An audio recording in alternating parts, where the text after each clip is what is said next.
My father handed me the envelope between the champagne tower and the wedding cake. "Read it now," he whispered. The band kept playing while 200 guests watched my face.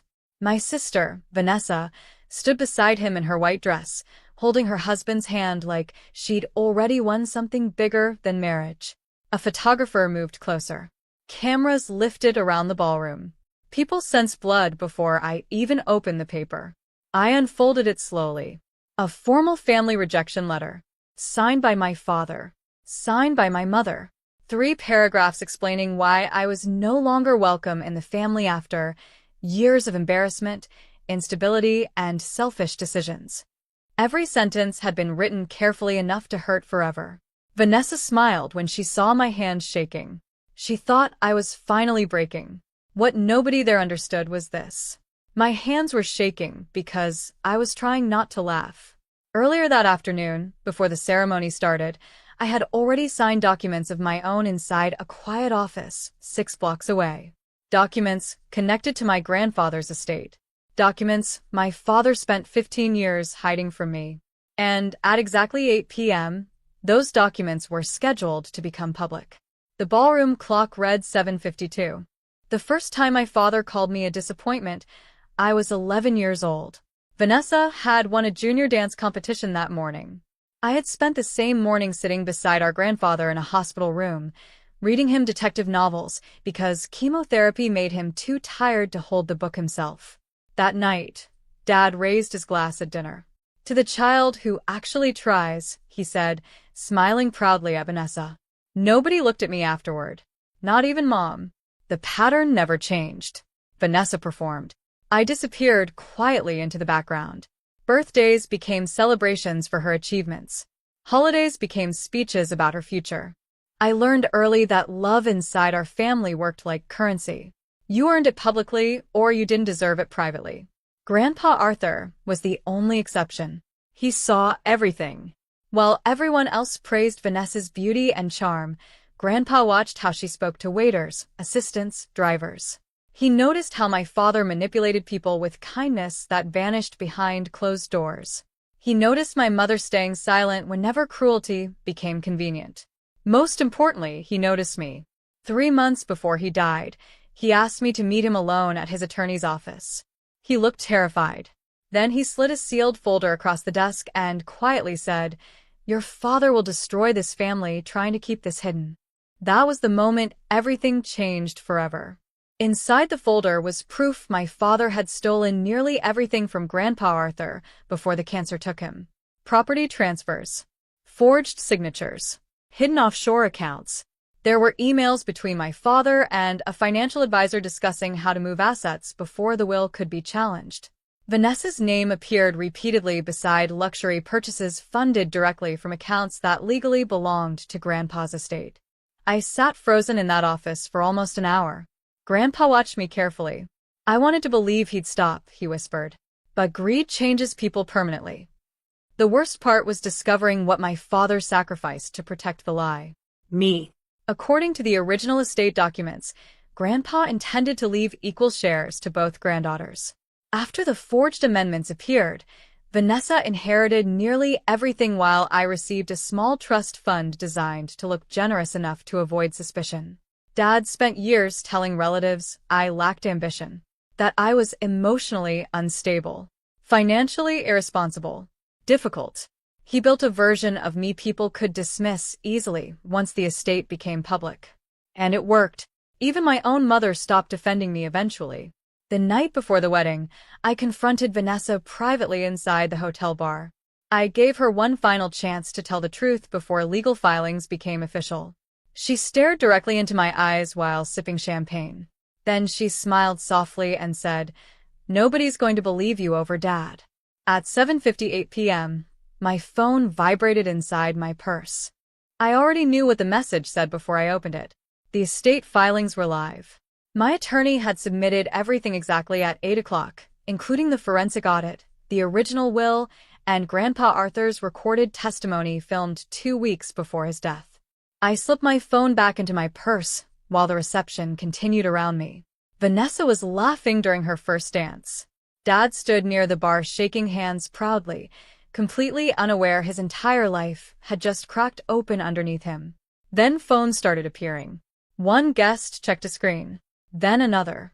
Whispers spread through the ballroom like smoke. Dad noticed first.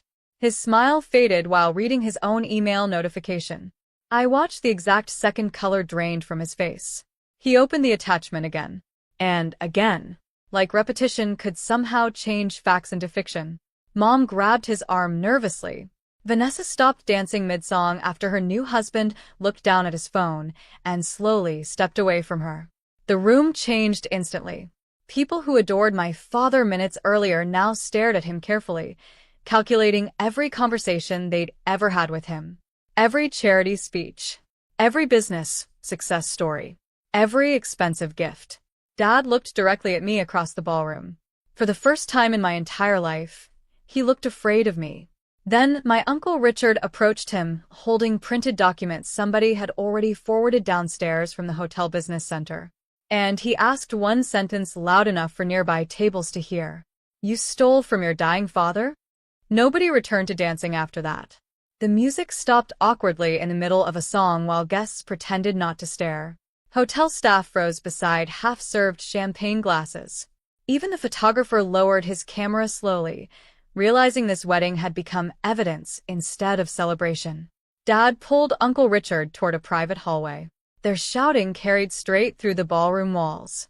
Mom kept insisting there had to be some misunderstanding, but her voice sounded thinner every minute. Vanessa walked rapidly between tables trying to control the damage, smiling too hard, touching arms, whispering explanations nobody believed anymore. I stayed seated quietly beside the untouched wedding cake. That seemed to bother them most. Vanessa finally stormed toward me. "You planned this?" she hissed.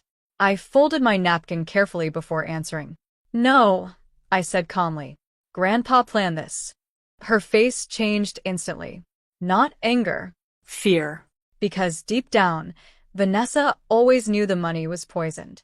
She sat beside me suddenly, lowering her voice. "You don't understand what Dad was dealing with back then." I stared at her for several seconds. "You knew."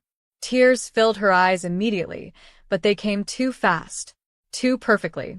That was Vanessa's real talent. Not lying. Performing. Before I could respond, her husband approached our table holding his phone tightly in one hand. He looked pale. Then he turned toward Vanessa and quietly asked, "Why is your name attached to the offshore account transfers too?" Vanessa looked at him like she'd been slapped.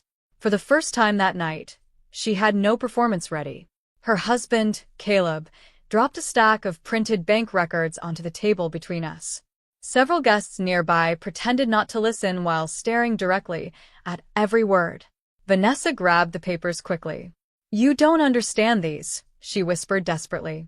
Caleb stepped backward instead of closer. That tiny movement said everything. Dad appeared seconds later, breathing hard, sweat darkening his collar. He saw the documents in Caleb's hands and immediately tried taking control again. "This is family business," he snapped loudly. "Everyone needs to stop overreacting." But nobody moved, because the confidence was gone now. People smell weakness fast. One of Dad's business partners walked quietly toward the exit while checking his phone. Another guest avoided eye contact entirely. The carefully built image my father protected for decades was collapsing piece by piece in front of people who once envied him. Then Mom approached me unexpectedly. She looked older than she had 3 hours earlier. "I didn't know everything," she whispered shakily. That hurt more than if she'd screamed, because it meant she knew enough. Before I could answer, 2 men entered the ballroom beside hotel security. Dark suits, leather folders, calm expressions. Dad stopped breathing for a second after seeing them. One of the men scanned the room carefully before speaking. "Mr. Holloway," he said evenly, "we need to discuss the financial fraud complaint filed this evening." And suddenly every camera turned toward my father instead of the bride. Dad tried leaving through the kitchen entrance. I watched him push past servers carrying trays of untouched food, while hotel security quietly blocked the hallway ahead. For a moment, he looked exactly like the frightened man Grandpa Arthur described inside that attorney's office months earlier. Not powerful, not respected, Cornered. Vanessa started crying openly once the investigators requested financial records connected to her accounts. Caleb stood several feet away from her now, answering relatives with short, embarrassed nods instead of defending his wife. The marriage lasted less than 3 hours before reality entered it. Mom finally sat beside me near the empty dance floor. Neither of us spoke immediately. She stared at the folded rejection letter still resting partly inside my pocket. "I should have stopped him years ago," she whispered. I believed her. That was the tragedy. My mother wasn't cruel like Dad. She was weak in the specific way that destroys people slowly. She spent decades surviving his behavior instead of confronting it. And survival eventually became loyalty. Across the ballroom, investigators escorted Dad toward a private conference room while angry relatives followed behind asking questions he could no longer control. Then something unexpected happened. Vanessa walked toward me alone. Mascara streaked down her face. Her wedding dress dragged unevenly across spilled champagne and broken flower petals. She stopped directly in front of me and quietly said the one sentence I never imagined hearing from her. "You were right about everything." Then she handed me Grandpa Arthur's old gold watch before collapsing into tears beside my chair. I hadn't seen Grandpa Arthur's watch since the week he died. Dad claimed it disappeared from a hospital room after visiting hours ended. Vanessa swore she never touched it. The entire family argued about that watch for months because Grandpa wore it every single day for 40 years. Now it rested quietly in my palm. Heavy, warm, familiar. Vanessa cried beside me while guests slipped silently out of the ballroom one table at a time. Nobody cared about the wedding anymore. They cared about escaping before their names became connected to the scandal spreading online by the minute. Caleb removed his wedding ring near the entrance. Mom watched him leave without trying to stop him. I looked down at Vanessa carefully. For the first time in our lives, she wasn't competing with me. She wasn't performing for cameras. She looked exhausted from carrying lies that never truly belonged to her. "I hated you for years," she admitted weakly. "I know. You still destroyed us." I folded Grandpa's watch carefully into my hand. "No," I said softly. "Your father did." Across the ballroom, Dad glanced toward me while investigators escorted him through the hotel lobby in complete silence. The same guests who once praised him now avoided looking directly at him. And strangely, I felt nothing anymore. Not revenge. Not victory.